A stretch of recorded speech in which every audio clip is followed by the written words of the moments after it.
Jay, it is true, however, that in the film there is a dog Yes. with the cape on it. We now know his name is Crypto. Is that correct? Crypto, the super dog. It is correct. It is a. Did you mention that in your review? I don't know if I did or not, but I will say You not. did not. I'll say You this. did not. Not only is there a dog, that dog is the highlight of the movie. He is just Hold on a minute. he is Did you wonderful. leave? Now I got you. All right. Yeah. Did you left out the highlight of the movie because you knew that if in your review you said there was a dog with a cape on it, we would have known the movie was a piece of crap. No, correct? You Angelo, left it out on purpose, didn't you? if I hear a movie is great, my first assumption is that there's a dog with a cape somewhere in the movie.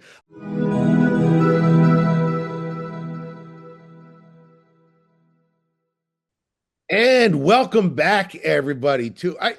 Listen. I'm not even going to give you the preview of today, except to say I've never seen Angelo Cataldi more giddy to start a show than we've started today. So let me introduce first. I'm Jay Black, joined as always by Angelo Cataldi and the luminous Rhea Hughes. How are you, Rhea? Wonderful. And Angelo, I would like you to join me in wishing Jay a happy birthday today. Yeah. It's Jay's birthday. Let me guess, 68. That is what my soul is, Angela. My body, however, is 49 today. Wow, 49. I don't remember being 49. That's how old I am. Wow. I told my kids, I said, today's a special birthday because it is 49 is the square of 7, and you only get like 10 squares in your life. And my kids just stared at me, just blank face, like, what are you? And I was like, oh, I like math. I don't know. And you know what? That's actually a good introduction to our topic today, because as my kids stared at me blank faced and asking what was wrong with me, Angelo spent all of yesterday asking what was wrong with me.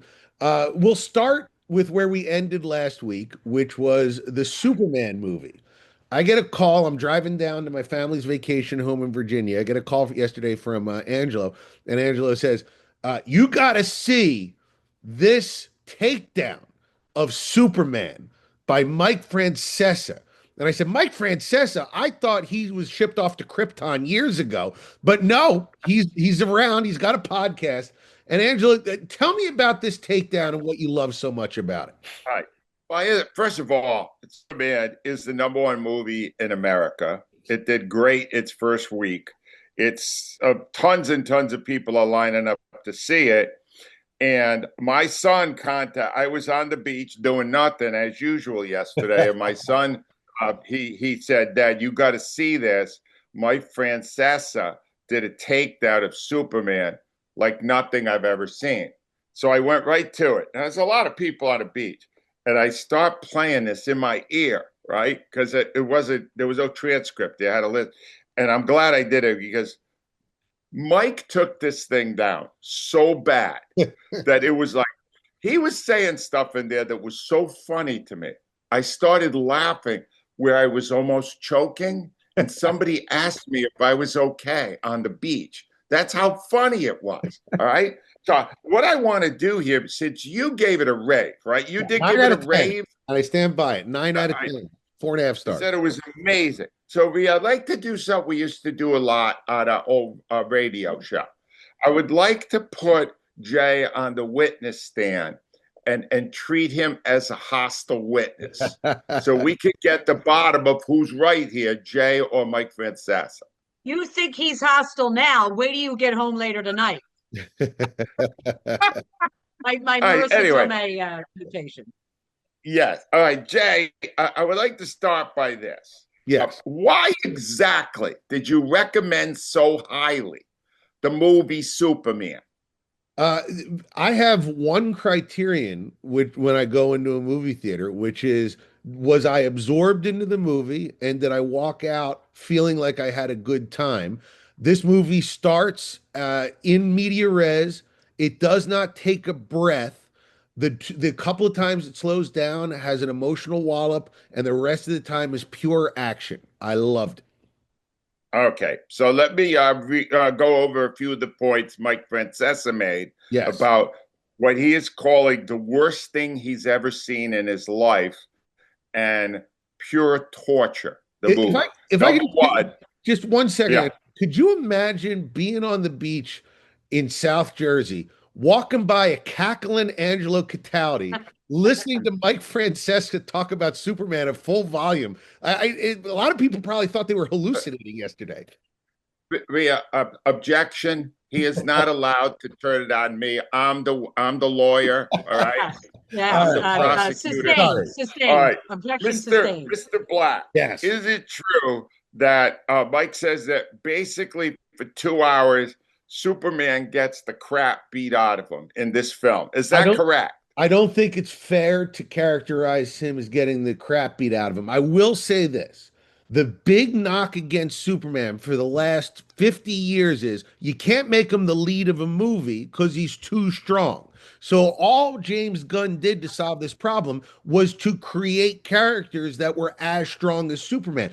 I don't want to see Superman just win the whole time. He's got to struggle to win for me to enjoy it. So yes, he does struggle, but I wouldn't characterize it as him just getting beat the whole time. He wins.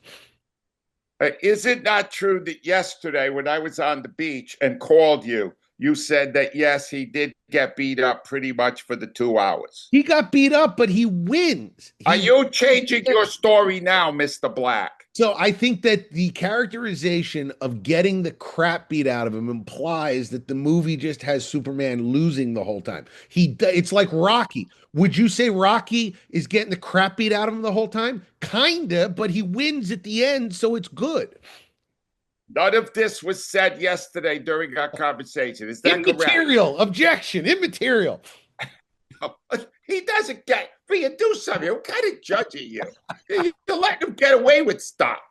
Well, because to be honest, I am sympathetic to his testimony. That's right. To be honest. Why? Very simple. You sent me the Mike Francesa thing. I thought, now I have not seen the movie, okay? I'm more of a Spider-Man person, but I had not seen it.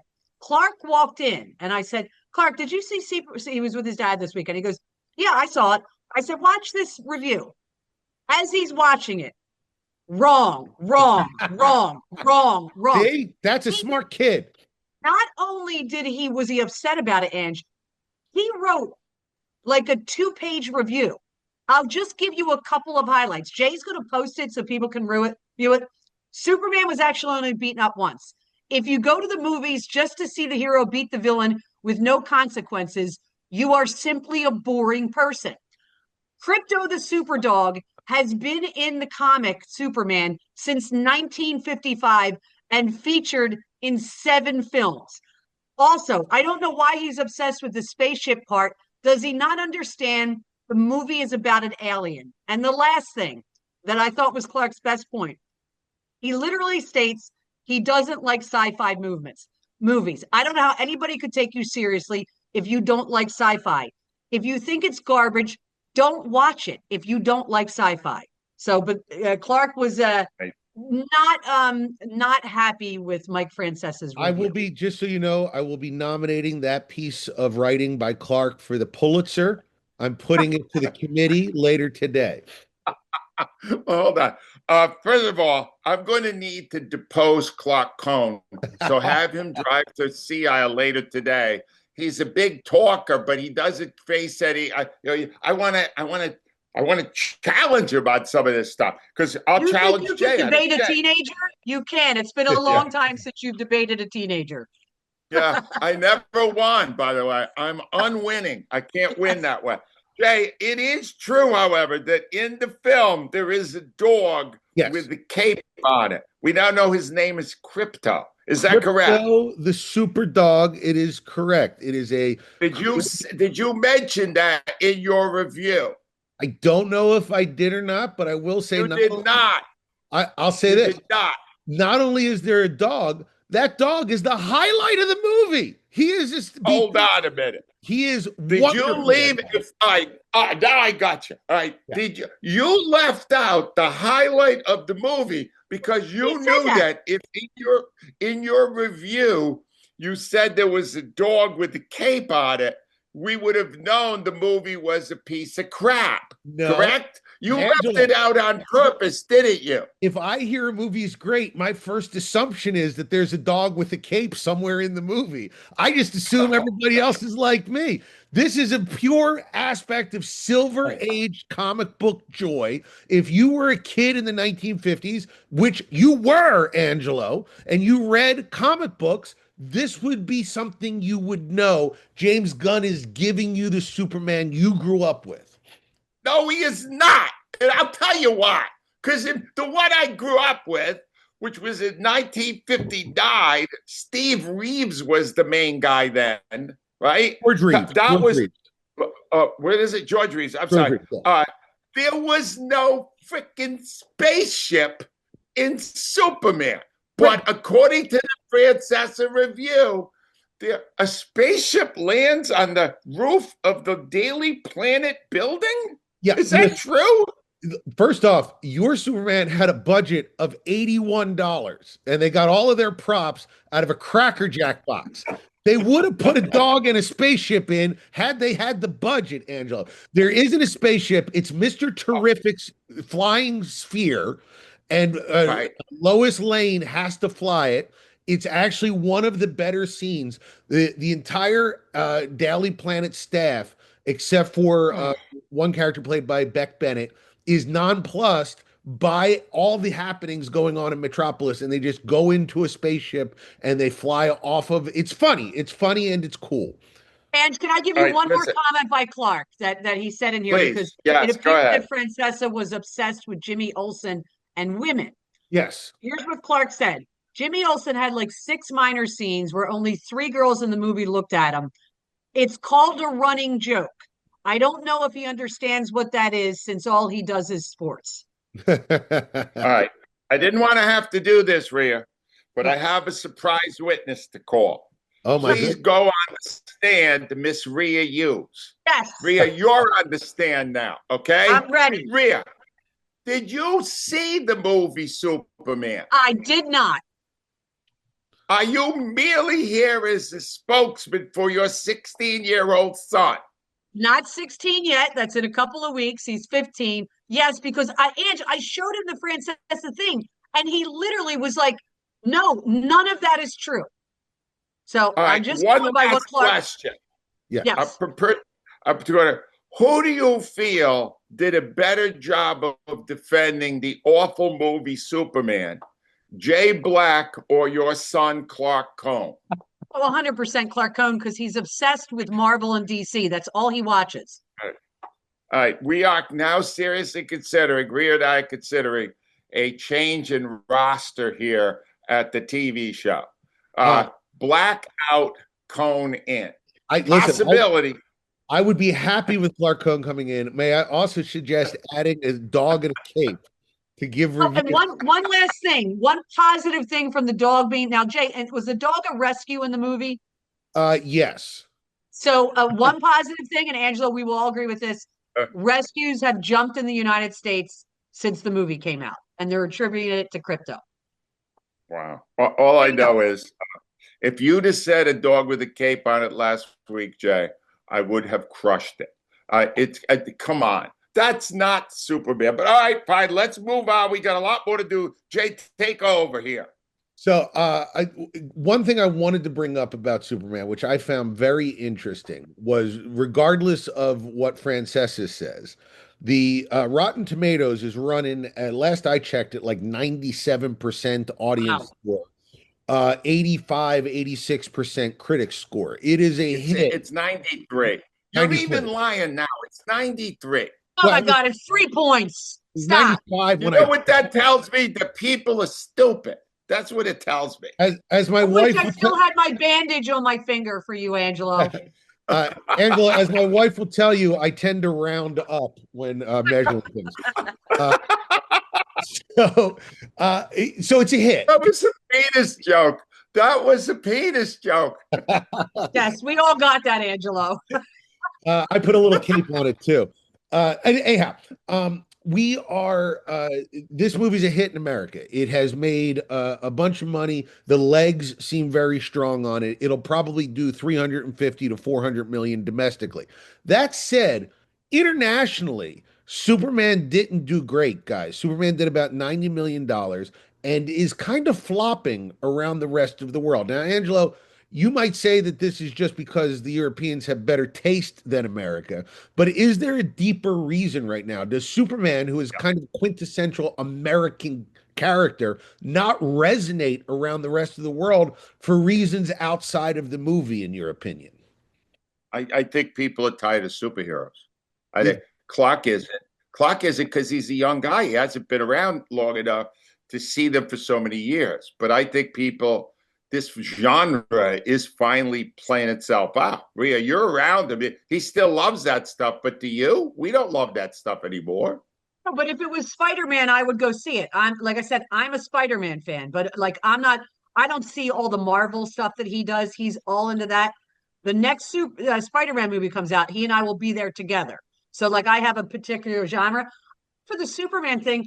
I mean, again, I haven't seen the movie, so I don't want to say what the plot was or anything like that.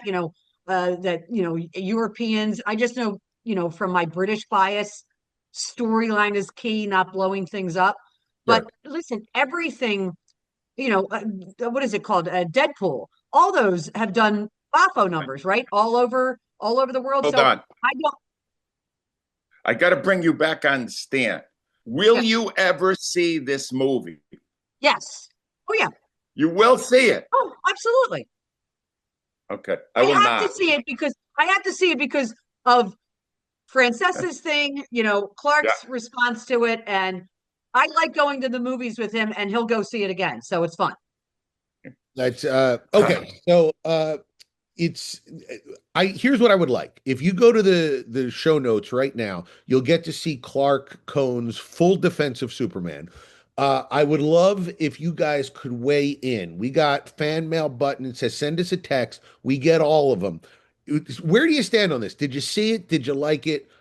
We want to hear from you, so go do that right now. Real fast before we get to our other segments, Rhea, I asked you guys to take a look at the Emmy nominations yesterday, which came out yesterday, Tuesday. I gotta say, I feel like they did a good job. Like, I didn't think that there was any real huge misses. I know, Apparently, Angelo does. did you get a chance to see it? And if you did, do you agree with me, or do you think they messed up? They messed up.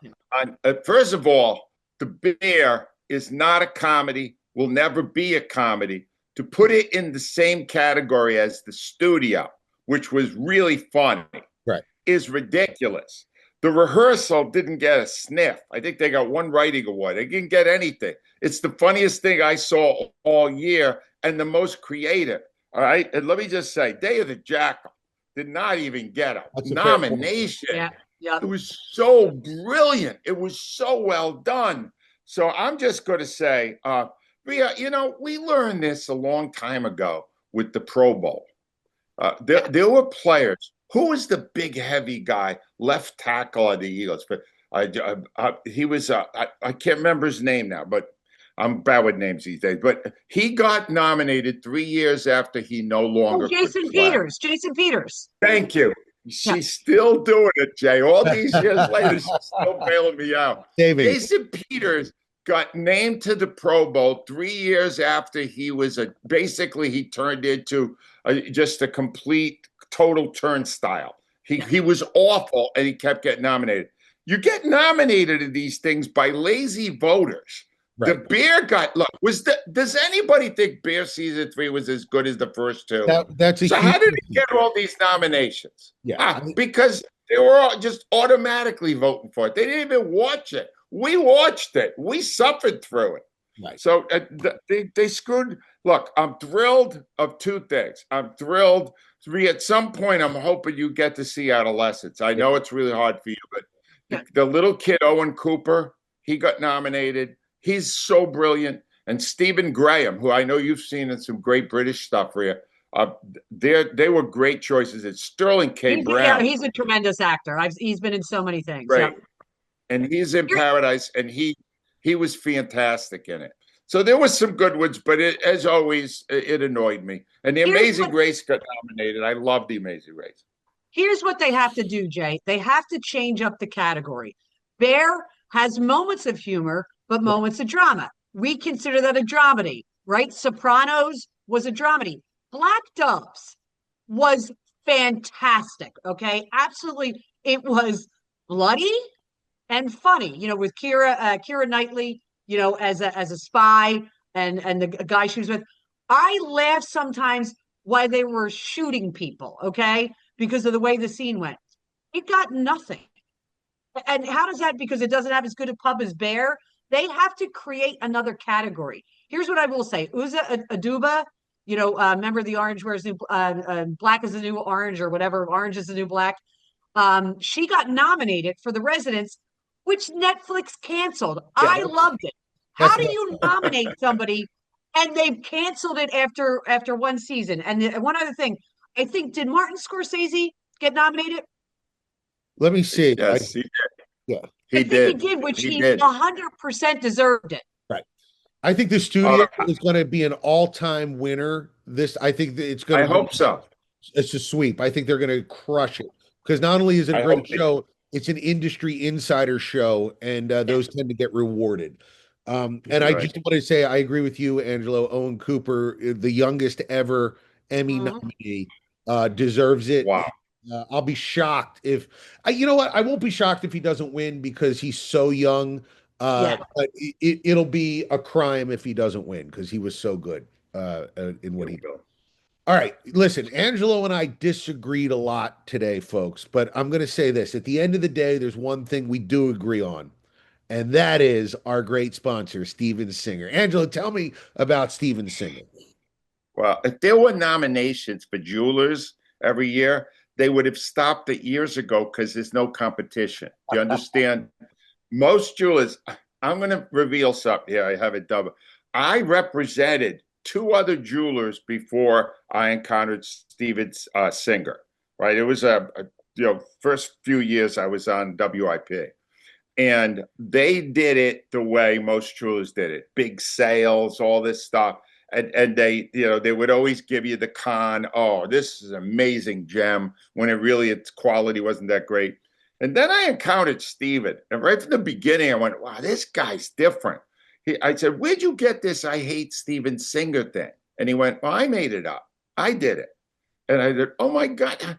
And he basically is the entire brains of that operation.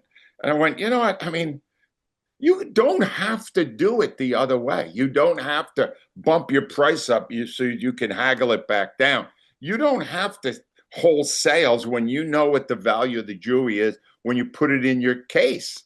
And that's why Steven's the best, because he's honest about it. And people know that. You can still be successful in this world through honesty. Imagine that, Rhea. You could be honest and it still works.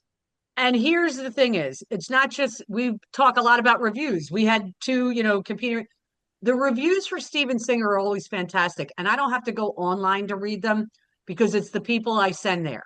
I have never had a single person I've sent to Steven Singer I felt like, they were undercutting me, overcutting me, trying to get me on a sale. None of that. Every single one of them not only has said thank you, I'm old enough now where my friends' kids are going there to get engaged, which I love, which is amazing. It's a legacy. That's wonderful. The corner of 8th and Walnut, I hate stevensinger.com. And the winner is Steven Singer Jewelers every year.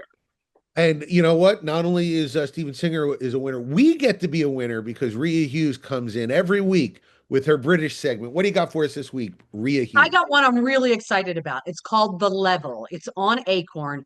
It follows a young female detective who gets caught. They open the show where she's being celebrated for helping take down some criminal and saving her coworker, also a detective. And it turns out they might have a little relationship going on, which seems fine.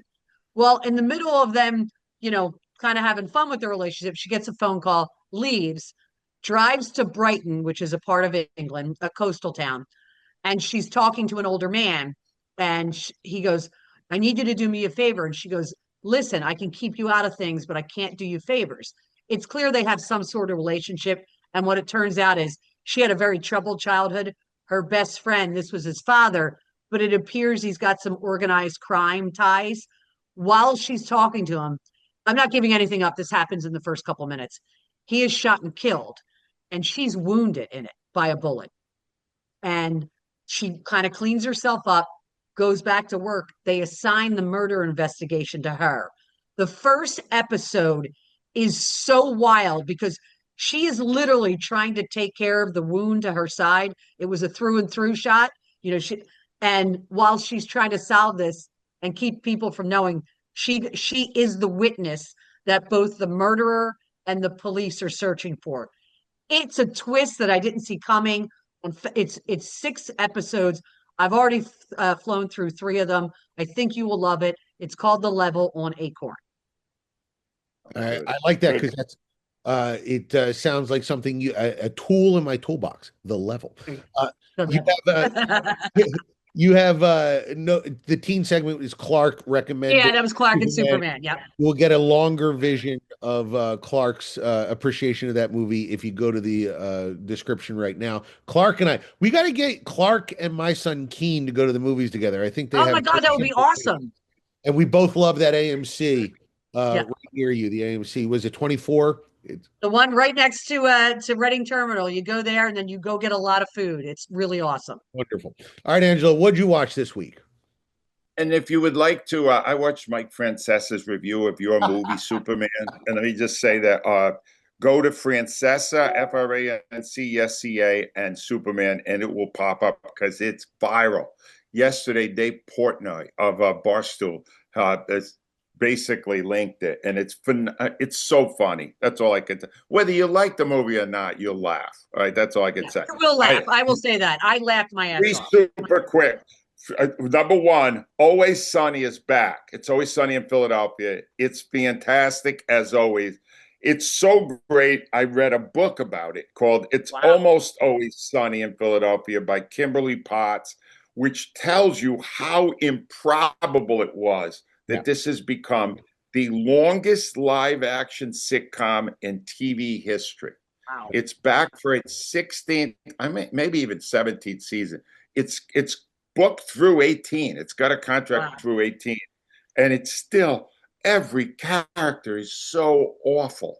These are awful, awful people doing horrible things. What more can you ask for? So I'm check shocked out that. I've never watched it. It's so good. It's on Hulu. I'm trying to get my wife to watch it, but she doesn't like that kind of stuff. The other day, I saw a great documentary, Jaws at 50. It's on Disney Plus and Hulu. It's amazing for one reason. I mean, they got great footage. They tell you how this movie came to be. But the interview that runs through it with Steven Spielberg is so good. Steven admits it was do or die. If this movie failed, no one was going to hire me. Steven Spielberg. Yeah. And he said, the shark didn't work. One of the actors, I think Irish actor, Robert Shaw, was constantly drunk out of his mind. They couldn't control. It's great inside stuff. It's called Jaws at 50 on Hulu. And I've been waiting a long time to see it because I love the lead actress in it. Finally dropped on Peacock for free. And Meghann Fehy, you want to see the birth of a movie star, watch Meghann Fehy in Drop. Because the first hour of Drop, she's going on a date for the first time in years, and everything's going wrong. She's this beautiful restaurant. And the last half hour, Jay will love. Because in the last half hour, it's just one ridiculous stunt after another, right? For example, they're in a high-rise. They're at the top of a high-rise. And at one point, the window blows out, and she's holding onto a curtain and dangling out of the building. Very common. You see that all the time. My first date with my wife ended the same way.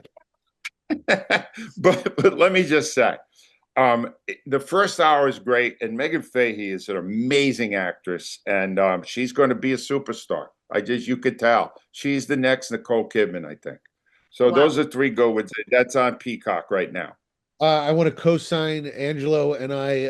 The Venn diagram of our tastes is thin, but Always Sunny is right in the middle of it. It's so good.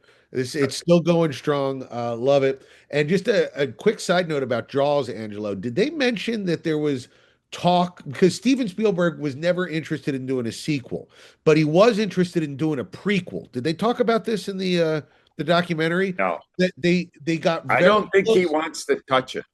Yeah, I got the sense from it is if there was talk of it, Jay, that he won't do it now because it's such an iconic film. It yeah, led to all the blockbusters that we see every Yeah. summer now. That was changed the Hollywood. first big summer blockbuster. And the way it came together and the problems they had, he didn't know you shouldn't be filming on the actual in the ocean. Yeah, He didn't know that right. because the waves and the storms and all that stuff. It's Oh, wow. really fascinating on how you get inside the production of a film. It's really well done. Love it. I can't All wait to right, let me go over what we got. If you would like to see Superman and a dog in a cape, that is available now in theaters. All right. We talked about a lot of Emmys. Let me just tell you the ones you really need to see: Adolescence, which I think will do very well in the Emmy Awards. Yep. That's on Netflix. Amazing Race, which it's one of the 5 finalists. That's on Paramount. The Studio's on Apple. Day of the Jackal, which won nothing, is better than all of the ones that are named. That is on Peacock. And The Bear is no longer available for viewing anywhere because it's horrible. If you're looking for a British show, go to The Level. It's Acorn. And Rhea said it's awesome.